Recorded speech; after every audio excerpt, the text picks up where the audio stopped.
Bom dia a todos. Obrigado, Felipe, pelo convite. Agradeço a gestão de ensino daqui do Hospital Universitário pelo convite para falar sobre um tema que, particularmente para mim, é bastante interessante. É um tema de psicodermatoses, quando só ver não basta. Na nossa prática diária, não só no ambulatório de dermatologia, mas de outras especialidades, é comum a gente perceber que os fatores emocionais influenciam no surgimento da doença, seja como um gatilho, como uma forma de agravar ou persistir na doença. E na dermatologia não é diferente.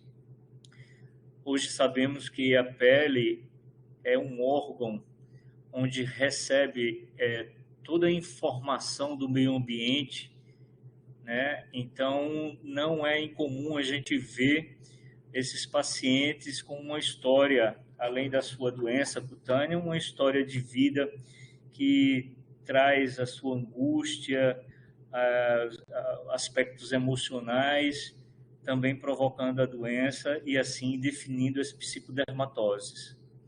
A gente sabe que a pele é um órgão de expressão emocional e não é comum a gente ouvir que o paciente ou a gente está vermelho de raiva, está branco de medo, com os pelos eriçados por conta do terror, do medo ou bastante emocionado.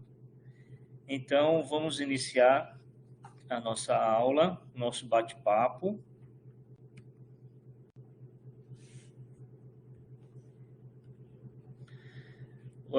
Cerca de um terço dos nossos pacientes chegam ao consultório dermatológico manifestando um sintoma psicocutâneo. O que é um sintoma psicocutâneo? É uma manifestação na pele de qualquer tipo de sintoma, seja um prurido, uma coceira, uma escoriação, uma mancha, uma placa, uma bolha até, decorrente de fatores emocionais, seja ele do estresse, uma raiva, uma ansiedade, uma depressão, uma baixa autoestima e até um quadro de angústia.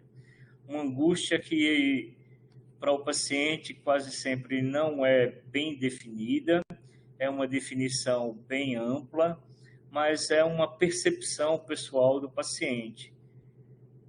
É um impalpável sentimento da angústia que leva à ferida que marca a nossa pele. Muito bem retratado pelo poeta Fernando Pessoa, nesse fragmento dessa poesia, onde se diz: mal sei como conduzir-me na vida, com este mal-estar a fazer-me pregas na alma. Se ao menos endoidecesse deveras, mas não. É estar entre este quase, este pode ser que, isto. Então, o paciente já traz consigo a sua história de vida, chega no consultório bastante angustiado, às vezes deprimido, onde a pele dele funciona como um invólucro, uma couraça, aquilo que o protege o seu ego, o limite entre o si, ele mesmo, o eu próprio, o self, o ego, e o meio ambiente, o meio externo. A pele, nesse aspecto, funcionaria como uma proteção. Uma proteção ao mesmo tempo que a pele funciona como esse invólucro protetor, ela pode ser uma manifestação através de sinais e sintomas, onde exige o contato com o outro, o toque, o acolhimento com o outro. Então, ao mesmo tempo que a pele funciona como uma repulsa através das suas doenças, pode se manifestar com algumas doenças no sentido de provocar a atenção no outro para ser tocada. Sobre a angústia, muitos leigos e cientistas ou profissionais da área têm uma certa dificuldade de definição. Cada um tem sua definição, digamos assim, pessoal. De uma maneira ampla, a angústia é um sentimento de agitação, mal-estar, é o temor do desconhecido, do objeto proibido, de não se saber quem é, do abandono e da incompreensão, da escolha, diante do perigo, da busca do sentido da vida, do risco de perda ou da própria perda. Sob o olhar médico, a angústia ela é manifestada em seus diversos órgãos. Então, seja uma taquicardia, seja um desconforto respiratório, seja algumas manifestações gastrointestinais, como a própria gastrite, a queimação, o refluxo, e a pele, não menos importante, ela pode ser também a sede das nossas angústias, através da manifestação de doenças cutâneas, como veremos a seguir. Hoje sabemos que tudo que acontece na mente pode ser refletida na nossa pele, e tudo que acontece na pele pode afetar a mente e o comportamento da mente. O que seria a mente? A mente tem como definição, uma definição um pouco geral, o produto do cérebro, o pensamento, o início de tudo. Então, todo o pensamento, seja positivo ou negativo, pode influenciar a nossa vida, a nossa saúde. E a pele pode ser, como eu disse antes, a sede da manifestação desses transtornos psicológicos, emocionais e provenientes de um pensamento perturbador, né? Um fator estressante. E a pele, hoje em dia, ela é considerada não mais um sistema isolado, muito pelo contrário. Hoje sabe-se que a pele ela está dentro de um contexto amplo, chamado hoje em dia como psiconeuroimunoendócrino-dermatologia. E por esse termo a gente já sabe que a pele ela interage com o seu aspecto psicológico, neurológico, imunológico, endocrinológico. Então, o que é que faz a gente pensar que realmente a pele tem essas interações com os outros sistemas, né? Quais são as evidências que faz a gente pensar, né, que há uma interação exatamente entre a mente e a pele? Então, a princípio, a nossa origem, a origem embriológica da pele é comum com a origem neurológica e já faz um link, né, entre a pele e o sistema nervoso. A pele interage, então, com o sistema nervoso, porque ela recebe do sistema nervoso central e periférico neurônios que chegam até as células epidérmicas, por exemplo. Em contrapartida, as células epidérmicas também partem das células epidérmicas estruturas sensoriais que, através dos neurônios, sinapses após sinapses, vai atingir o nosso sistema nervoso central.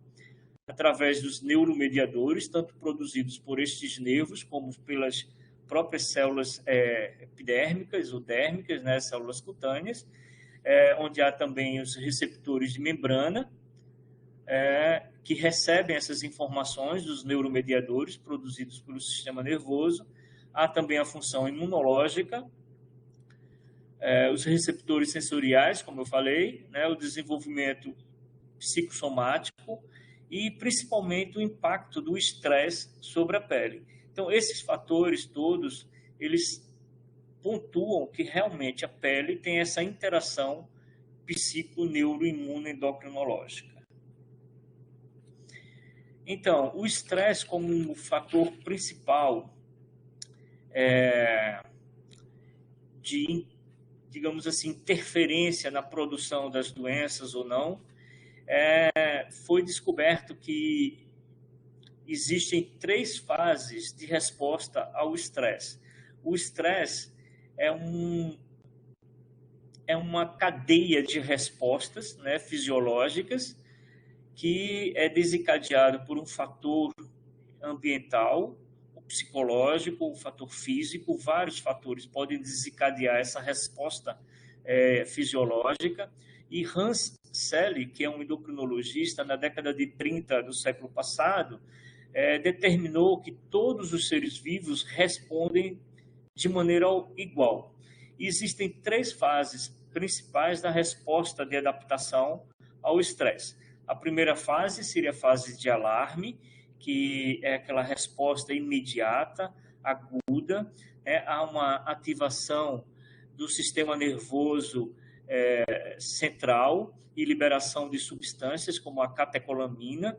Nessa fase de alarme, o indivíduo, o ser vivo, ele está pronto para reagir àquele fator estressante, como uma fuga ou uma luta. Nessa fase, há uma liberação acentuada de catecolaminas, né, principalmente adrenalina, e isso vai interferir na reação imunológica acentuada. Então, há um aumento da reação imunológica.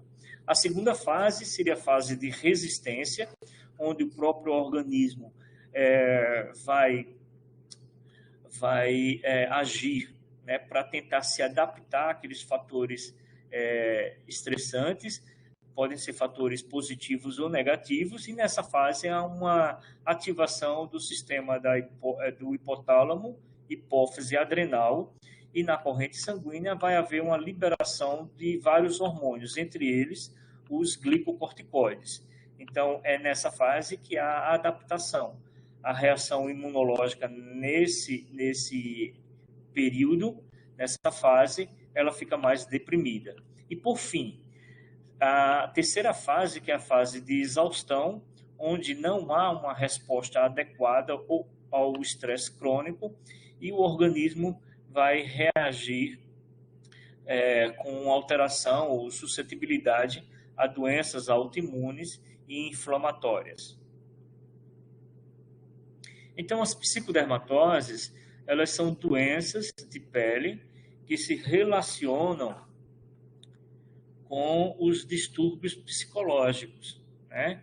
Então, a gente viu que várias emoções podem interferir na produção da doença, sendo um gatilho, ou da sua manutenção. Assim como as próprias dermatoses, elas podem provocar alterações psicológicas de comportamento por conta da aparência da doença sobre a sua pele. E como identificar que há algum componente emocional envolvido naquela patologia cutânea?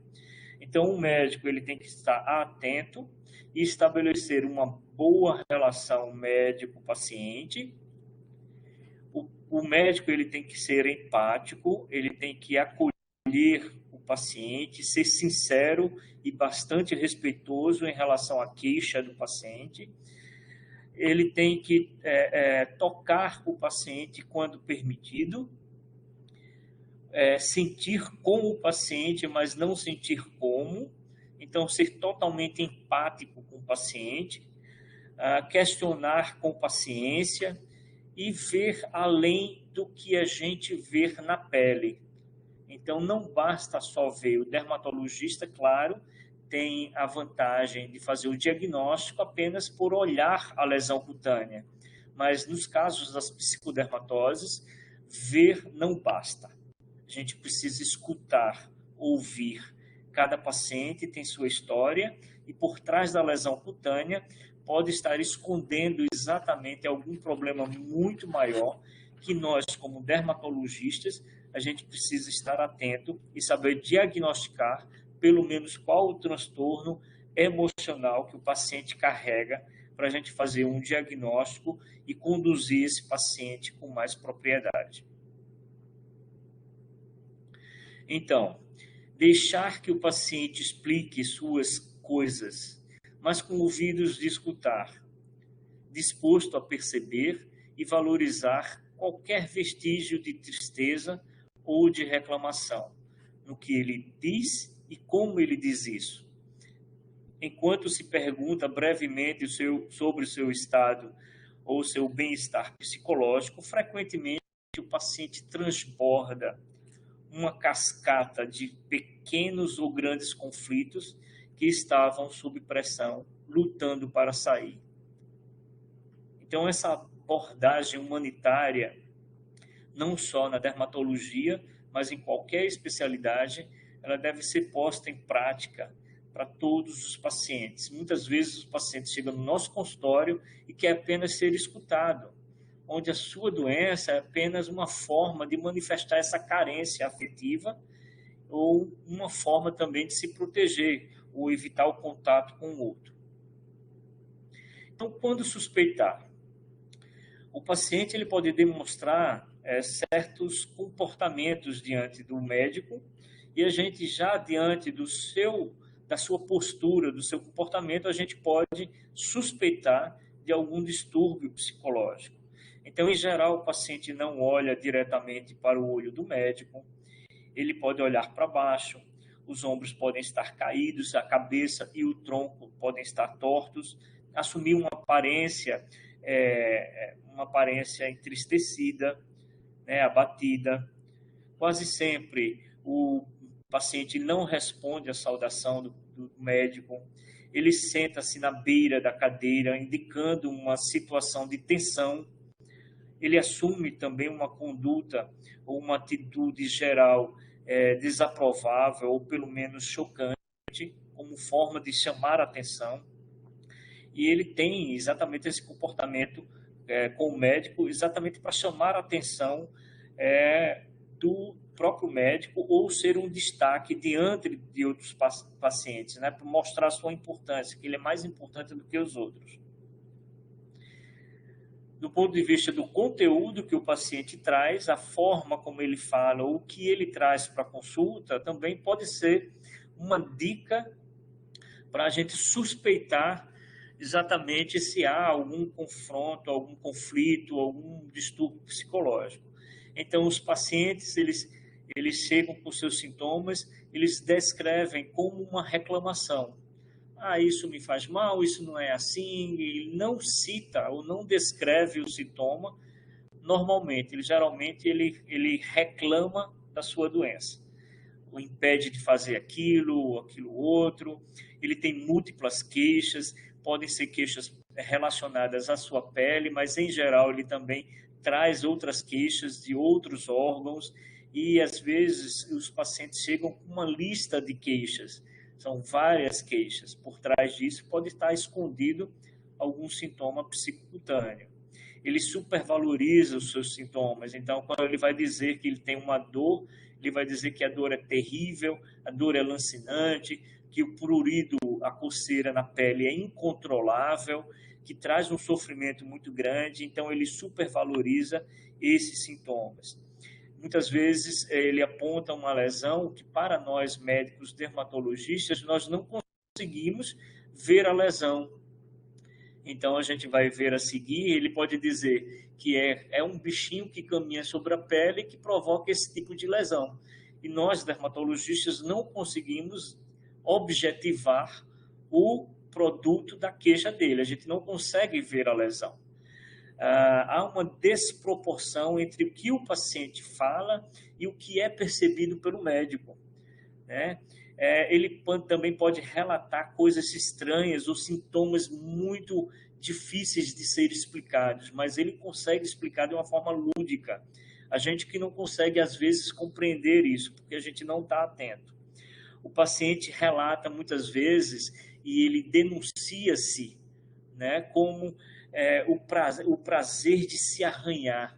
O arranhar a sua pele traz um prazer enorme. Ele acaba se denunciando, né, em relação ao seu distúrbio psicológico. E muitas vezes os pacientes eles necessitam ou insistem de procedimentos desnecessários, né? Então, é um paciente que está querendo fazer uma biópsia, está querendo fazer um exame tal, um procedimento tal para retirar, às vezes, um sinal que é benigno, mas ele acha que é maligno e vai insistir, né? Vai ter uma conduta insistente, o médico não vai atender isso, ele vai procurar um outro médico que vai fazer. Então, diante dessas queixas, dessas percepções, né, ou dessas dicas, por trás disso sempre vai ter um ganho que o paciente quer ter. E a gente tem que ser atento e fazer as perguntas mais importantes, as perguntas necessárias para a gente descobrir qual é o ganho que o paciente quer ter com aquela doença. Ele pode estar querendo uma atenção, pode estar querendo um isolamento. Então, que ganho ele quer ter com aquela doença? E, principalmente, a gente deve fazer essa pergunta ao paciente o que você imagina que pode resolver isso tudo, porque o próprio paciente ele pode trazer a resposta, o tratamento, a solução que ele está querendo ter. Ele pode chegar para a gente e dizer assim: doutor, eu acho que se eu me aceitasse melhor, eu poderia resolver esse problema de pele. Ou se a pessoa me tocasse, ou se o meu marido ou minha esposa me tocasse, eu acho que eu ficaria bom nessa doença. Então, ou se eu fosse menos estressado, se o trabalho não fosse muito exigente, ou se eu não passasse muito tempo trabalhando. Então, essa pergunta, como você imagina que pode resolver tudo isso, já pode trazer não só a problemática da sua doença, como a própria resposta, a própria terapêutica. E com isso a gente já pode fazer um link com o tratamento físico dermatológico e o tratamento psicológico, que é muito importante, seja para psicologia, né, psicoterapias, ou tratamento psiquiátrico. Então, as psicodermatoses, elas são classificadas em 4 grandes grupos, né?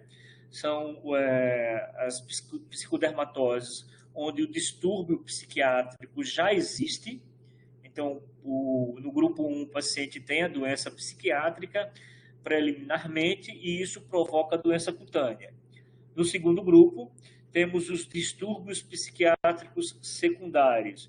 Então, são aquelas patologias cutâneas que podem provocar os distúrbios psiquiátricos de uma forma secundária. O terceiro grupo são aquelas doenças dermatológicas que sofrem influência de fatores estressantes, então, de agentes estressores. Então, situações por exemplo, de raiva, de tristeza, fatores depressivos. Então, isso tudo pode interferir na evolução ou manutenção da doença cutânea. E os distúrbios cutâneos sensoriais. Então, são aqueles pacientes que têm sintomas presentes na sua pele, mas que, evidentemente, não existe a doença. O paciente sente, por exemplo, é o prurido incontrolável, é a dor nos pés, é a glossodínia, que é a dor na língua. Então, são sintomas sensoriais sem uma doença dermatológica evidente. Então, o primeiro grupo, né, das doenças onde há o distúrbio psiquiátrico primariamente, preliminarmente, provocando a doença, né, cutânea. Então, são distúrbios psiquiátricos que resultam em manifestações cutâneas. Em geral, essas manifestações cutâneas são provocadas pelo próprio paciente e também os quadros delirantes e fóbicos. Existem várias doenças, então temos a dermatite factícia, as dermatocompulsões, as escoriações neuróticas, o delírio de parasitose, as dismorfofobias e outras dermatofobias. Existem duas síndromes, duas situações também que a gente vê na dermatologia, que é a síndrome de Munchausen, que é a peregrinação hospitalar. O doente, ele inventa doenças não só cutâneas, mas também cutâneas, e eventualmente produz lesões cutâneas para conseguir internações hospitalares. Então, o paciente inventa a doença e para provocar um chamamento, né, da atenção do médico ou do familiar. Enfim, existem várias razões para que isso aconteça. A síndrome de Middle ocorre em crianças nos primeiros anos de vida e esses quadros cutâneos são provocados por terceiros, por outras pessoas, né? Em geral pelos pais, principalmente pela mãe, com o intuito exatamente de fazer essa peregrinação hospitalar. Não é a criança que provoca a doença, mas é a doença por procuração, outra pessoa que vai provocar a doença na criança. A dermatite factícia. Então, a dermatite factícia é aquela dermatite provocada, autoinduzida pelo paciente. São lesões insólitas, geralmente geométricas, não natural, de aparecimento abrupto, provocado pelo próprio paciente e localizadas nas partes onde há acessibilidade das mãos. Essa dermatite ela pode ser provocada com instrumentos cortantes, instrumentos perfurantes, com ácidos, com fogo, com cigarros, com injeções. Então, existem vários instrumentos para provocar a doença.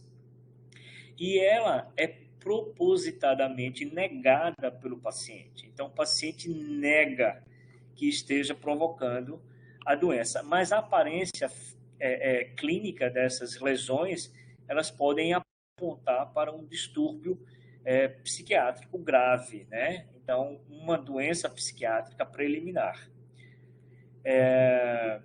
A intenção, muitas vezes, do paciente de se produzir essas doenças é exatamente de chamar a atenção ou obter alguma vantagem, ou procura preocupar ou contrariar familiares, seja o cônjuge, ou pais, ou filhos, uma forma de chamar a atenção, mas é negada pelo próprio paciente.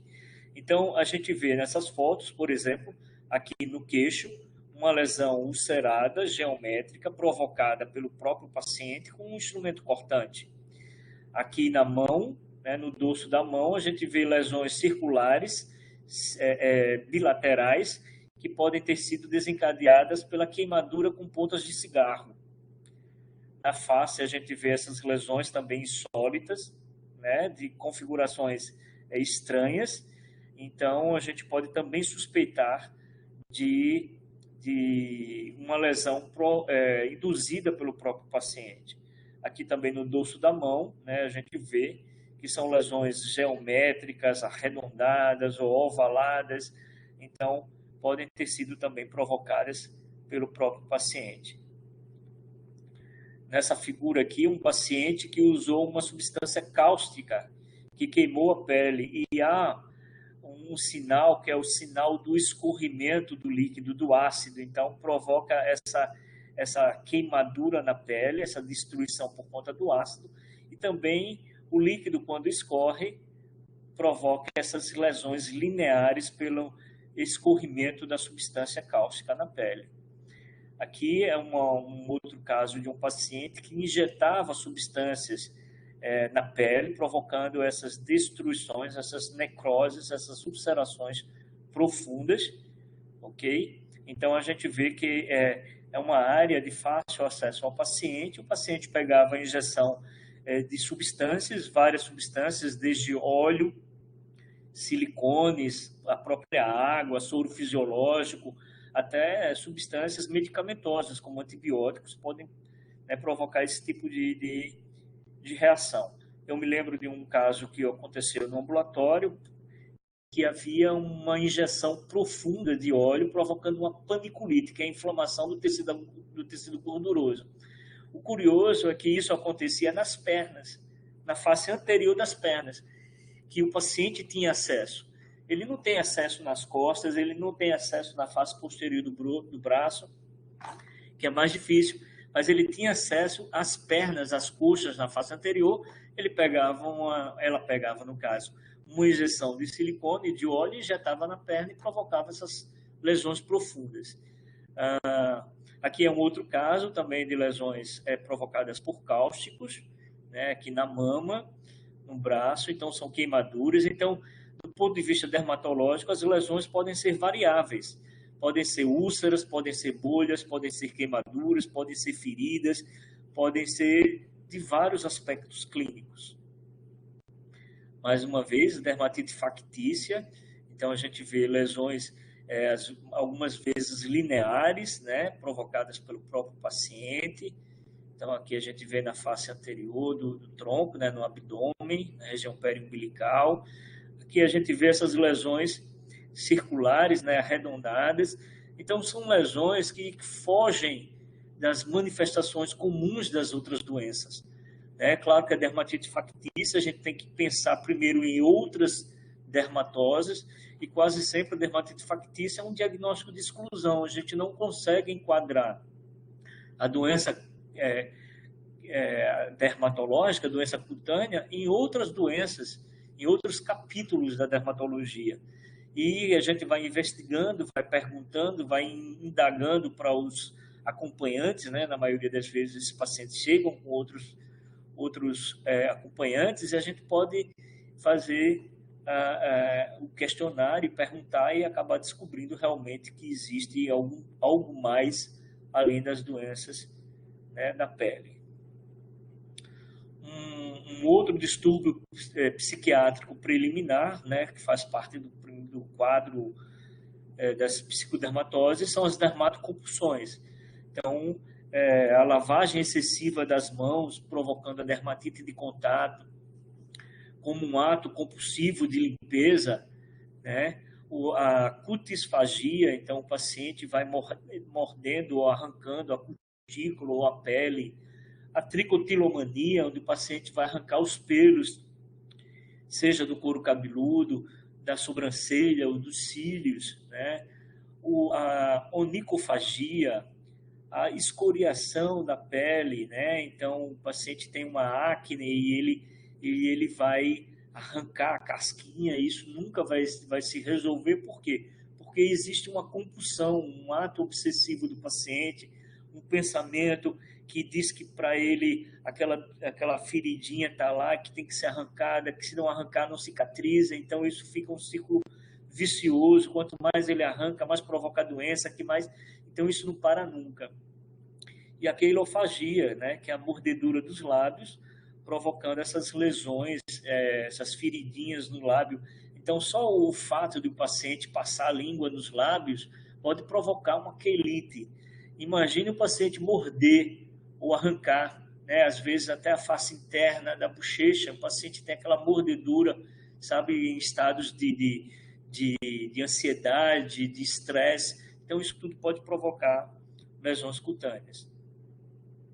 As escoriações neuróticas, então é aquele paciente que ele não nega, ele já se denuncia: esse doutor, não consigo parar de me coçar, eu não consigo. É diferente da dermatite factícia, onde ele nega, né, de propósito, ele não quer ser denunciado.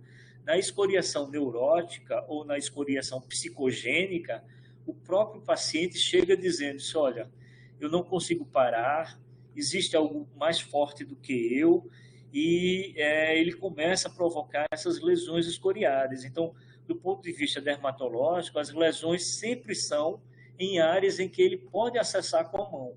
Então, geralmente, o dorso superior, a face, os membros superiores são as sedes onde existem essas lesões. E é como se houvesse uma recompensa psicológica. Ele se, às vezes, automutila, né? Esse termo em inglês, skin picking, né?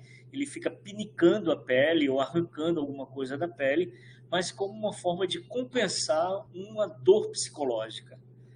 Então, essas escoriações neuróticas, elas não são negadas pelo paciente. Um outro quadro de distúrbio psiquiátrico preliminar são os delírios de parasitoses. Então, é um quadro bastante curioso, onde o paciente tem uma ideação de que a sua pele está infestada por bichos, por insetos, por germes.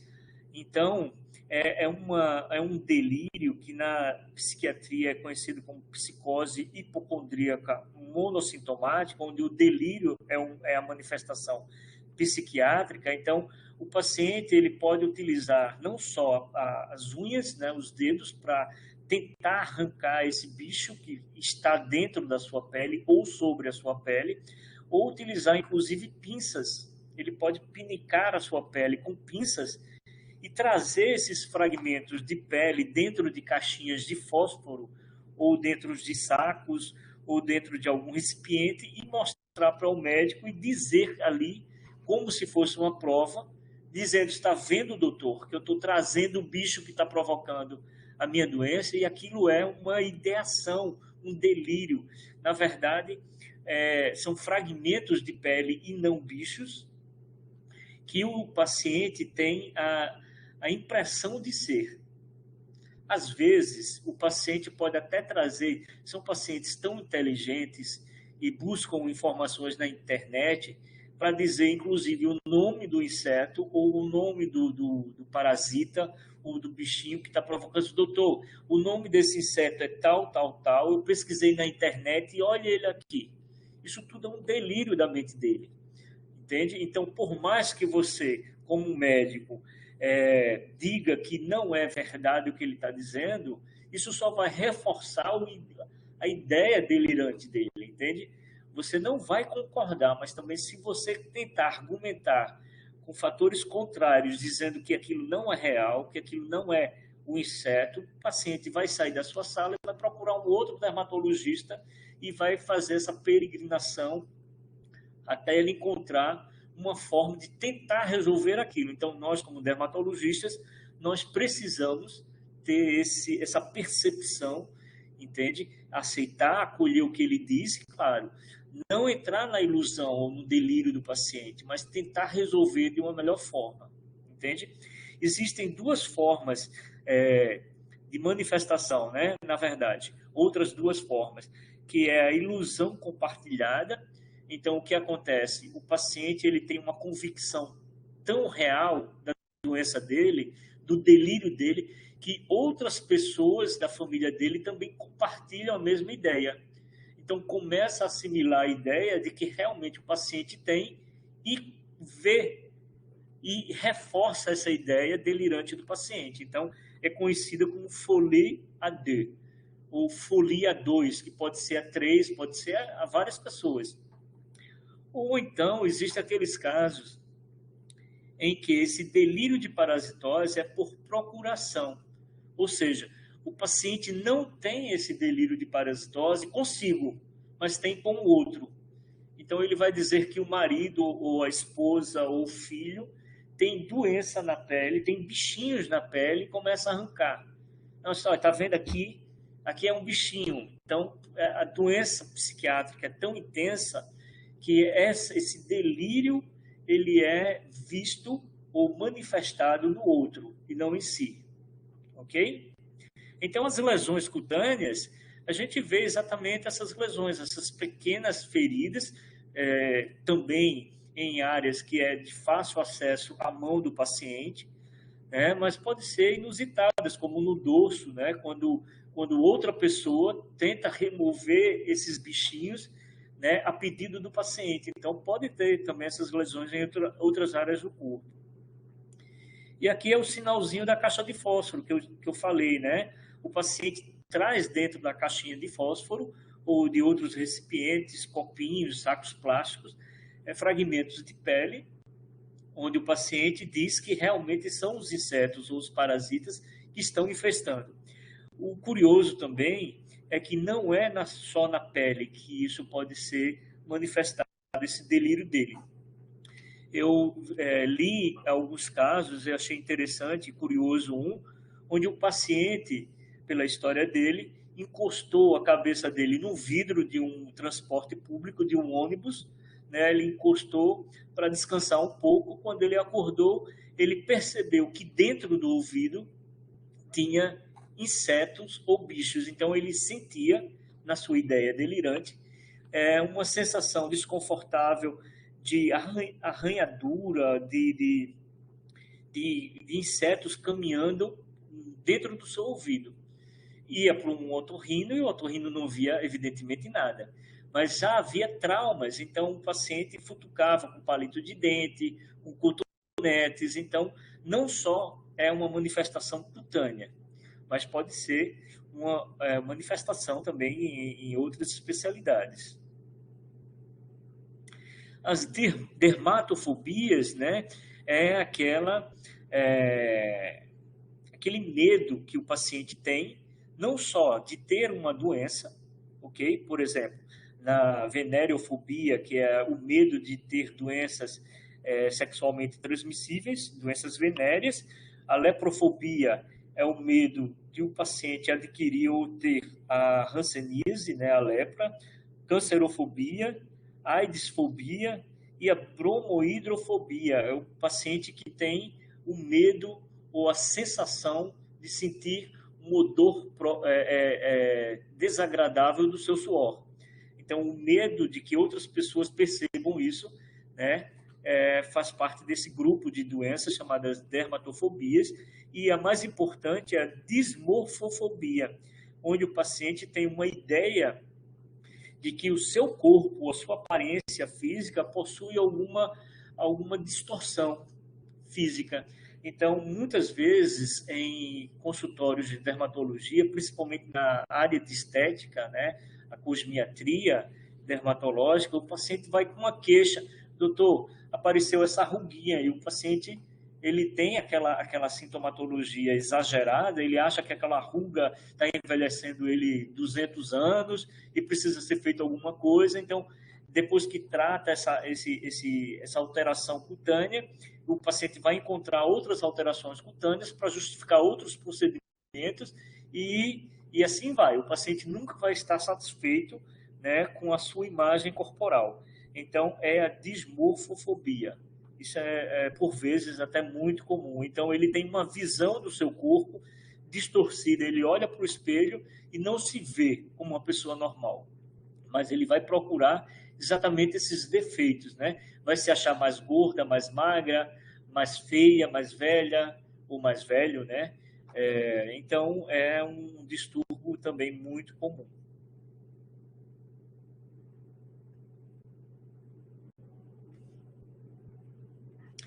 Os distúrbios psiquiátricos secundários, então, é o segundo grupo das psicodermatoses, né?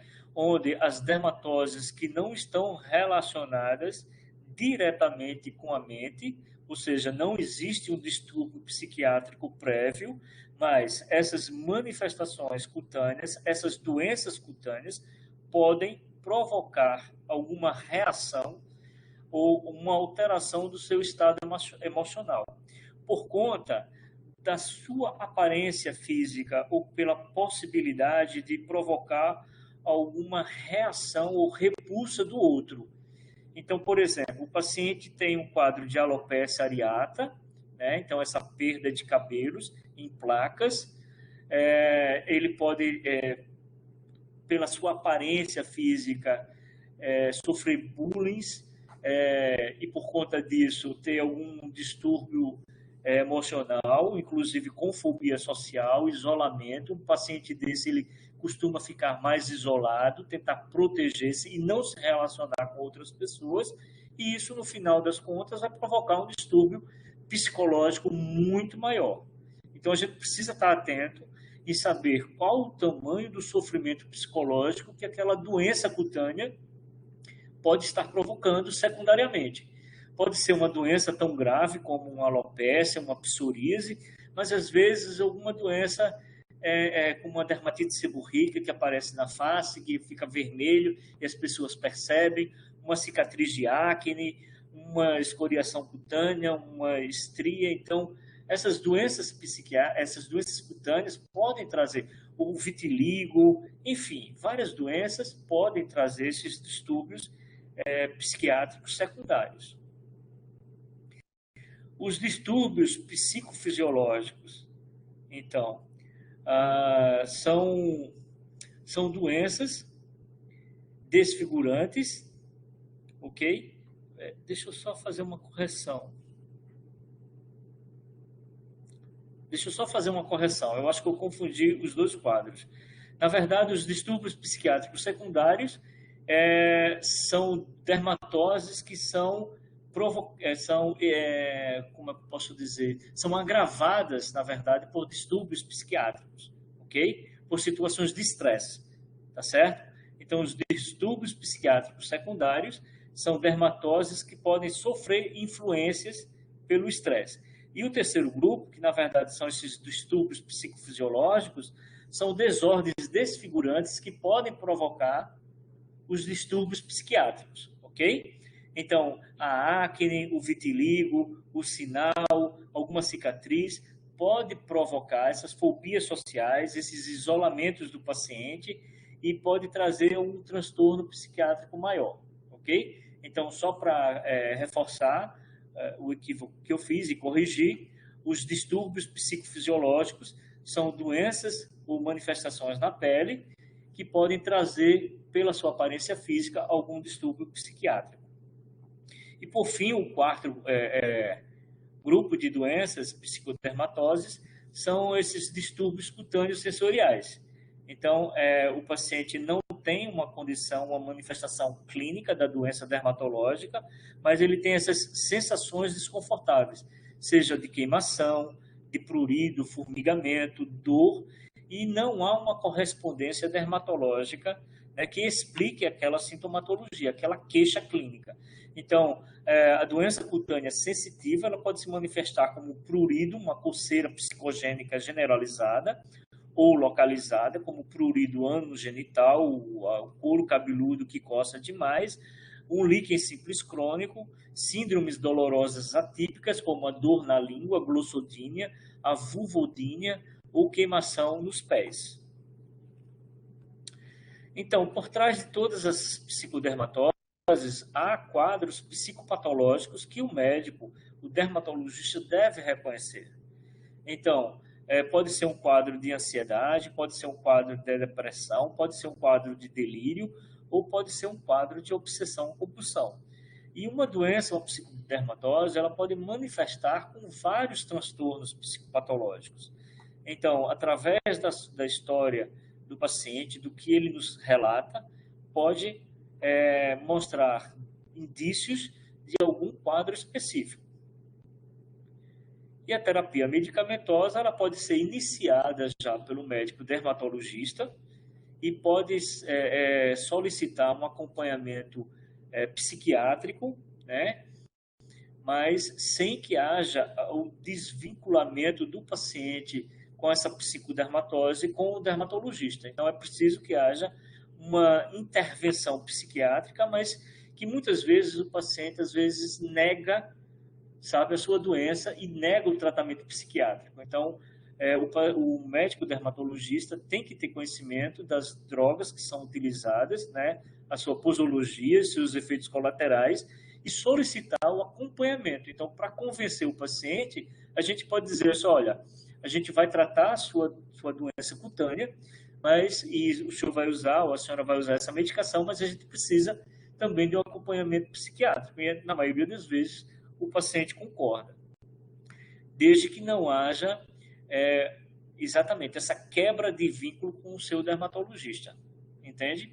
Até mesmo para diminuir o tabu que o paciente tem de ser portador de uma doença psiquiátrica.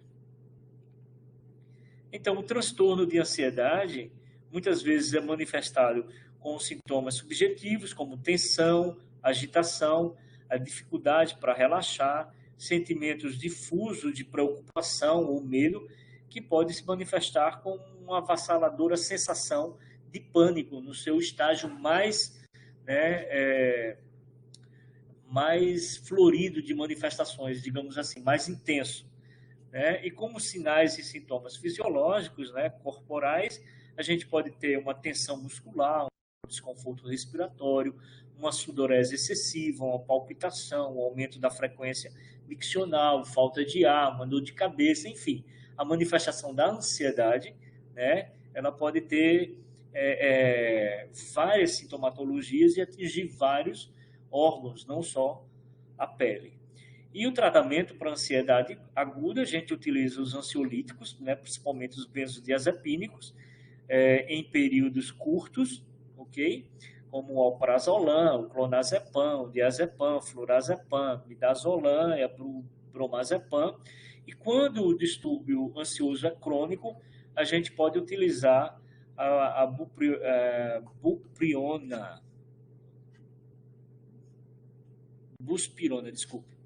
buspirona, que é um benzodiazepínico, um ansiolítico não benzodiazepínico, que não provoca sedação e nem dependência. A gente pode usar por um tempo maior, a buspirona. Os transtornos depressivos, né?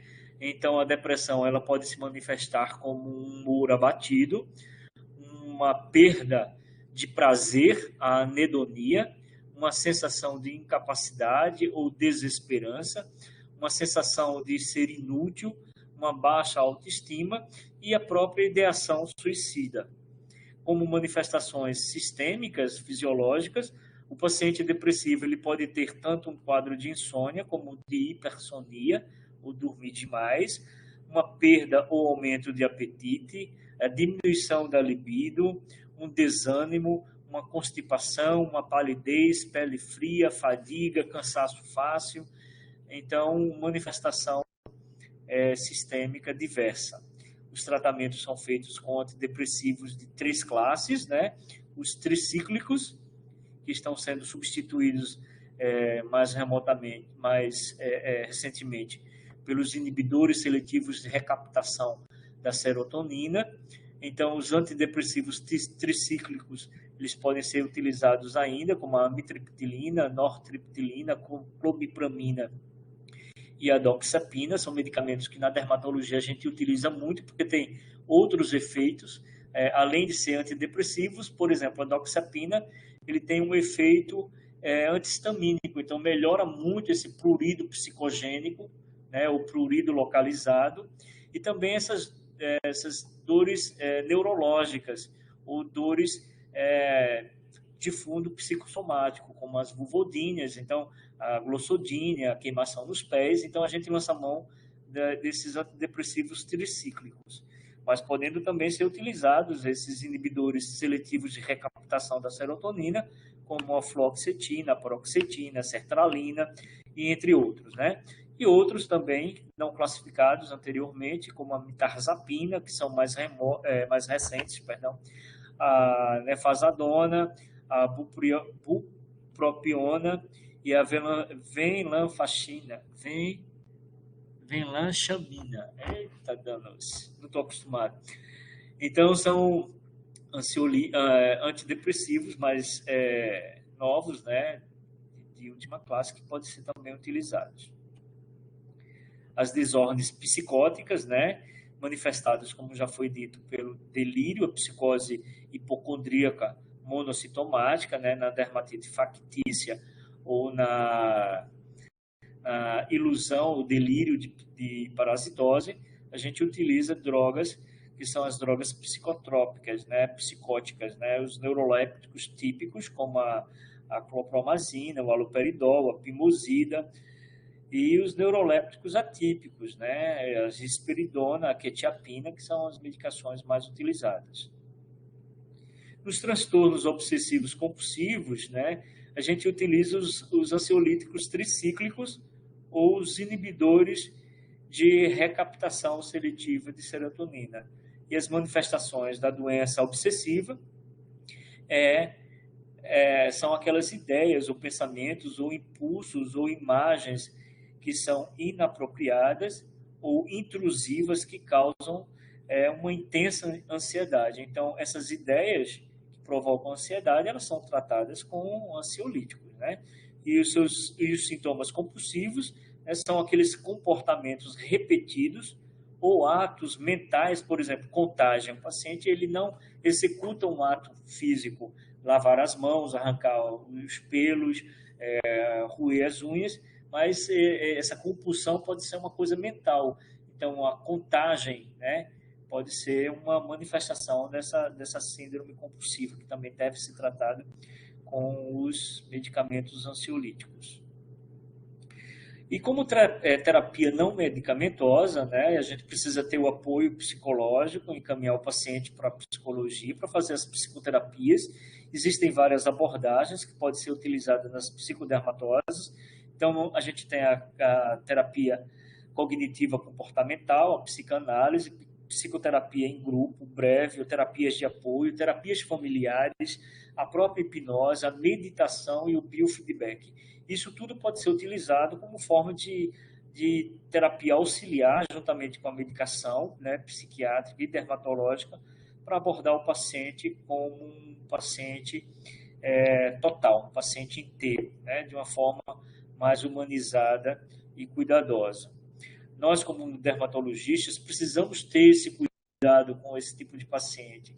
Não só ver é o suficiente, não basta apenas ver, mas ouvir, porque ele vai trazer toda a sua história de angústia, de transtorno psicoemocional, e nós, dermatologistas, precisamos estar atentos. O paciente pode trazer a sua angústia e se deprimir, e ficar ansioso, e trazer a sua doença cutânea como uma manifestação da sua história psicoemocional. Ao mesmo tempo que o paciente pode trazer essa angústia e ser um gatilho para transformação, recuperação, de novas escolhas, de novos comportamentos. Então, a angústia tem seu lado ruim e tem o seu lado bom. Ele pode trazer sua doença psiquiátrica, emocional, ou a doença física, onde a pele pode ser a sede dessa sua angústia, ou pode ser uma forma de transformação, né? Ele se perceber que está naquele momento angustiante e ser um gatilho de transformação. E é isso que a gente busca na consulta com o dermatologista diante desse paciente. Buscar a oportunidade do paciente escolher o que é melhor para ele e transformar-se, e tratar-se, e ser cuidado de uma forma melhor. E, por fim, eu trago esse slide onde há essa citação que eu achei muito interessante. Eu olho o mundo e sinto angústia, mas também uma esperança que nunca acaba. Então, essa esperança que nunca se acaba, é isso que a gente busca no paciente. A gente quer despertar no paciente exatamente essa esperança de se transformar, de se cuidar, né? E buscar o que é que traz por trás disso tudo, qual o ganho que ele quer ter. Ele quer maior atenção, ele quer um toque, o que é que ele quer. Às vezes, a gente, como dermatologista, a gente pode começar a descobrir, né? A tentar descobrir essas questões. Mas é claro que o apoio psicológico, né? O apoio psicoterápico, o apoio do psiquiatra é muito importante para esses pacientes. Então é isso, pessoal. Se vocês tiverem alguma dúvida, eu posso respondê-las agora, ou então a gente pode deixar, né, o meu e-mail, o Felipe vai deixar o meu e-mail no chat, para vocês, se quiserem fazer alguma pergunta, tirar alguma dúvida. E se alguém quiser me procurar também no ambulatório de dermatologia, eu estarei também à disposição de vocês, ok? Alguma pergunta, Felipe? Carolina Pereira está fazendo elogios, dizendo que foi ótimo a palestra. Muito obrigado. É muito interessante essa questão da empatia, da gente colocar-se um pouquinho no lugar do paciente, como o senhor mesmo falou. Às vezes a gente está com um sintoma que é psicológico e a gente acaba despertando isso na nossa pele, no nosso corpo.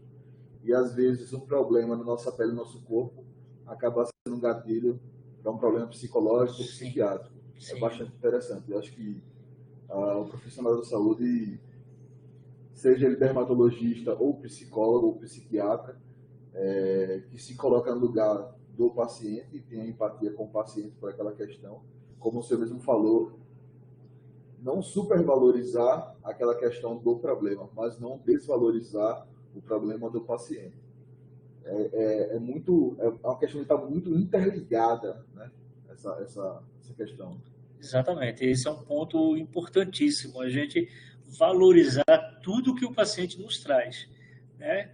Às vezes é um paciente até que ele vem calado, ele fala muito pouco, mas a sua manifestação cutânea já nos dá a pista, exatamente, já revela exatamente o que é que está por trás daquilo, ok? Então, às vezes, o comportamento, como eu falei, o jeito dele se sentar, de olhar para você, então você já começa a perceber, né, que há alguma coisa além realmente da sua manifestação cutânea. Não só na dermatologia, a gente vê isso em outros ambulatórios, né? Então, é o infarto agudo do miocárdio, é a dupla cortical só, é a gastrite, é o seu refluxo. Então, são várias manifestações, né, sistêmicas de vários órgãos que podem realmente esconder algum problema muito maior. E, particularmente nesse mês, no Setembro Amarelo, né, eu quero reforçar exatamente esse cuidado que a gente precisa ter, porque muitas vezes o paciente pode ter até uma ideação suicida por conta da sua dermatose. Imagine um paciente com uma desfiguração da sua face por um sinal, um hemangioma, uma tumoração ou uma doença cutânea extensa, pode levar o paciente não só a sua fobia social, o seu isolamento, mas também a possibilidade de praticar o suicídio, né? Uma tentativa de suicídio como uma forma realmente de resolver aquele seu problema psicológico. Existem outras formas, então falar sobre suicídio ou falar sobre essas ideações, né, com o paciente, inclusive o paciente com problemas cutâneos, é importante. Então a gente precisa mensurar, a gente precisa medir, né, o quanto de transtorno psicológico, o quanto aquilo influencia, e para isso nós temos alguns questionários de qualidade de vida, que são conhecidos como DLQI, questionários de qualidade de vida, para saber o quanto aquela doença interfere no seu comportamento, né, social, familiar, no seu trabalho, no seu lazer, entende? E esses questionários têm algumas pontuações que podem interferir, inclusive, na nossa conduta médica. A doença tem um comportamento tão importante, tem uma influência tão importante na vida do paciente que precisa ser medicado com tal medicação, entende? Então, isso é interessante. O comportamento e a reação que o paciente tem à sua doença influencia na escolha terapêutica do médico.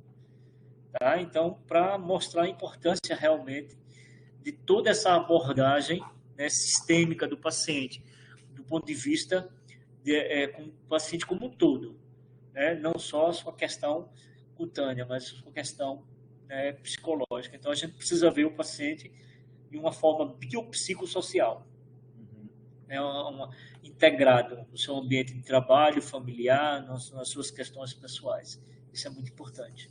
Tem uma frase que eu ouvi uma vez, não lembro o autor, mas que ele fala que quando a alma não fala, o corpo responde. Exatamente. Perfeito. Essa é uma frase que é muito significativa realmente, né? Então, eu tinha uma frase também muito similar, né? Quando a mente não chora, né? A pele chora, entende? Mais ou menos assim, é exatamente isso. Esse link mente-corpo, mente-pele. Né? E a gente sabe que hoje a pele está inserida exatamente nesse contexto maior, né? Da psico-neuro-imuno-endócrino dermatologia, né? Para mostrar exatamente que a pele está inserida num contexto maior. E a gente, como dermatologista, a gente tem que ter essa ideia. Porque tudo que acontece na pele afeta a mente. Tudo que afeta a mente pode interferir também na pele. Ok? Professor Everson, agradeço imensamente pela palestra, bastante esclarecedora. Eu acho que é tema para a gente passar horas a fim conversando. Agradeço a presença de todos. Deixo para o senhor suas últimas palavras para nós encerrarmos. Ok, então eu agradeço também o convite, né, da Gerência de Ensino e Pesquisa, né, em nome do Felipe. Também agradeço o apoio, né, para a realização desse encontro virtual. Agradecer a presença de todos e, mais uma vez, me dispor, né, às questões que possam ocorrer ainda, seja através do e-mail, né, ou então pessoalmente. E é isso, a gente tem que ficar sempre atento, né? Ver além do que é possível escutar mais, a gente pode detectar muita coisa. E eu estou à disposição também de outras palestras, se assim a gerência quiser, estou à disposição. Claro. Tenham todos um bom dia. Obrigado, professor.